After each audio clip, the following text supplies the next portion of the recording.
story from Switzerland. You'll see the speaker, Tobias Gunzenhauser, and he is going to present his startup, Yamo. In the success story format, basically, the speaker has around 6 minutes to present the idea, and then we'll be fielding questions, comments, suggestions from our judges. Yamo is basically, hello, Tobias. So good morning. I hope you can hear me. Yes, we can hear you. It's a bit low, so you might want to get a little bit closer to your microphone. Okay, hopefully this is better now. That's better, exactly. Okay, so Tobias is going to be presenting his insights from the startup Yamo. Yamo, for everyone to know, basically is a company that has filled a gap and change coming into Europe. Essentially dealing, as we can see from the photo, with baby products. They wanted fresh food for babies and not ones with lots of additives that could, of course, stay on shelves for a long, long time, but rather one that is rather healthy, made with natural ingredients, etc. And so they worked together with nutrition experts and food scientists to create a new type of baby food. So Tobias, the next 15 minutes are yours. As I've mentioned before, the 6 minutes of floor time is yours to talk to us about Yamo. So good luck. Thank you very much. So hi everyone, my name is Tobias. I'm one of the 3 founders of Yamo, and we are here to revolutionize the baby food and children category. So this picture, I hope you can see it, shows the baby food aisle 2015 that was. And back then, 2 of my co-founders and I, we kind of came like the virgin to the child. I don't know if this saying also works in English as it works in German. We really love food, and we did not understand why baby food was still the way it was. You can see all those glass jars, shelf stable for 3 to 5 years, just not really looking that appetizing, and we did not understand that. We ate a couple of those glasses ourselves, and we're like, this has to be different. We interviewed a lot of young parents to find out what is it actually that young parents want, and we found out it's fresh quality like homemade and the combination with convenience. So parents want to have the best for the children, but they also want a little bit more time and not having to spend a lot of time in their kitchen preparing baby food. And this so far just seemed very unlikely to happen both together, because either you prepare baby food yourself, it takes a lot of time, or you go to the store and buy something that is older than the child itself. We then started very, very lean. So I think we would say, just as this Jose and Luca here in the picture, we started renting ourselves into production kitchens. We bought everything that you could find in Coop and started creating some baby foods. And I have to tell you, this did not work out that well. So I think the first day when we did that, we produced something like 20 to 30 kilograms of baby food. And it took us 10 or 12 hours. We got up at 6 or something, or were already in the kitchen at 6, I don't know, and really tried and worked in there. And well, after that days, we were like, okay, this is not what we're going to do for the rest of our life. This is not going to work. So what is it actually that we do differently here? We are the first to have fresh baby food. Now you would say, fresh baby food, why? Is normal baby food not fresh? No, it actually isn't, because baby food usually is heat sterilized, which means it is treated with 120 degrees Celsius. By that, made shelf stable for a very long time. But the unfortunate thing is that you lose a lot of the vitamins, colors, taste, and smell that you would want to have in your baby food. We, on the other hand, were the first to use high pressure pasteurization. It's a rather new technology in food, where you would have a product, instead of heat sterilizing it, you would use pressure on the product. So you have something that is as fresh as homemade, but still shelf stable for up to 3 months. And this technology lets you retain vitamins, color, taste, and smell. So in the end, you have something that is really, really tasty, but also convenient. And that's exactly what the parents were asking for. We started with a couple of products in 2018 that were for babies as of 4 or 5 months of age. So all of those cups you can see here.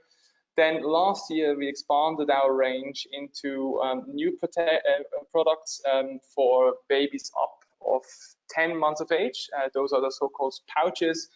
They're more convenient than for older children and more as a snack and not as a meal. And just now, recently, last week, we actually launched our new product category. Those are the first non-dairy, plant-based yogurts for children. So we launched a new category of products made from oat milk. Oat, as you might know, is really big now as an alternative to cow milk. Products that have no added sugar, no special stuffs, just pure nature and pure organic goodness. And yeah, they are really started off very well last week when we launched them, and we are looking forward to also revolutionizing now the children dairy category, so to say. Our main channel to distribute our products is our website, so yamo.bio, that is, where we sell in a subscription model, or also you can also order single time. But what we find out is that many parents have a recurring need for baby food because their baby is hungry often. So we invented this baby food subscription that works very well. What is really great about it is that as a parent, you give us you go through a quiz where you would say, how old is your baby? And we're now working on some more refined questions as well that goes into the topic of allergies. So you would actually get, in the end, a tailor-made offering from us where you would receive your box of Yamo every week, every 2 weeks, every 4 weeks, whatever you want, and you can adapt it to all your needs. So that's something we always want to have, something that grows with our customers and our consumers. So it's very personalized. But next to that, we were always not neglecting, I would say, the retail stores, but we were also not pushing it. Luckily, in the end, also here, we were very lucky. We were contacted by a couple of very large retailers that were interested in our concept, and we had a couple of talks with them, and then we ran through pilot phases, long pilot phases, I think up to 6 or 9 months. And now, since February this year, we are actually nationwide in Switzerland, in Coop, so one of the 2 big retailers. In every big Coop there is, they refurbished or actually changed their shelf for us, so put in a refrigerator.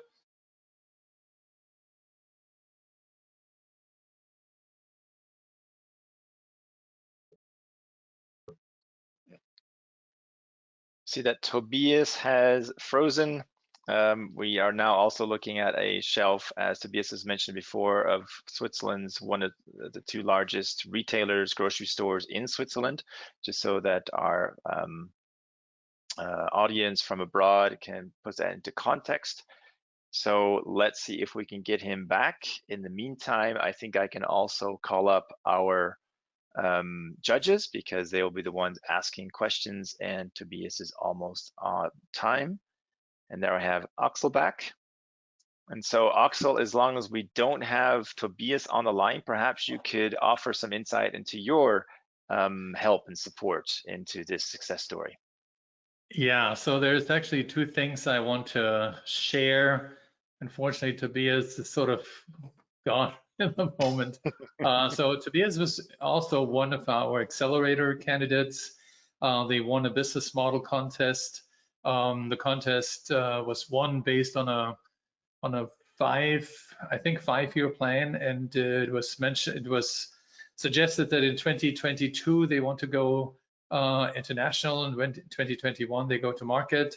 They came to us and said, sorry, we have this Silicon Valley mindset. You got to do revenue this year. This was 2016. Be in the market in 2017. Try to grow your company in 18 and look for international in 2019. And that was exactly what's happening. So collapsing time is one of the biggest things for startups, because it doesn't allow any competitor to come in, because typically when a startup's on their own and a little bit slow, competitors may be faster. But if you're the pacemaker, so to speak, you'll win. The other thing I want to mention real quick is that for you out there in, I don't know how many countries, this would be an opportunity if you are in a position saying, well, I want to build my own business, but I don't know exactly now what I can do. I mean, my first business when I started Computer 2000 was not a tech business, it was distribution. And if you're interested to distribute not just Tobias product and Yamo, but any of the things that you're seeing, keep in mind there is not only the opportunity to build something similar, the other opportunity is to take something which is great already and bring it into other markets. And bringing stuff into other markets oftentimes makes $1 billion in revenue. I mean, the company that I founded way back in time is today at $37 billion in revenue. So it's not a bad idea to take good stuff and bring it elsewhere, because our global economy is built on the fact that somebody somewhere builds something amazing and then others bring it into the market, and yet others do the transportation, and yet others sell it into local shops, and yet others make even something new out of this. And so ecosystems are generated by one guy starting something, and on average, and you will hear about this later from me during the presentations in the next 3 days, the average multiplier is about 10. So if you can build a company with 5,000 employees, there's 5 times as many surrounding your ecosystem. Right. Okay. I see in the meantime, we've got Tobias back. So Tobias, we just can't hear you. So there we go. Okay. Yeah. So apparently there was just some, the guy just came in, construction guy just came into our office, did something at one of our cables, just turned off our internet. It's we are here in, I have to say, we are in this old building industry area here in Zug, and sometimes this happens. So I'm terribly sorry for that. That's quite all right, but the timing couldn't be any better. One of the joys of live presentations, right?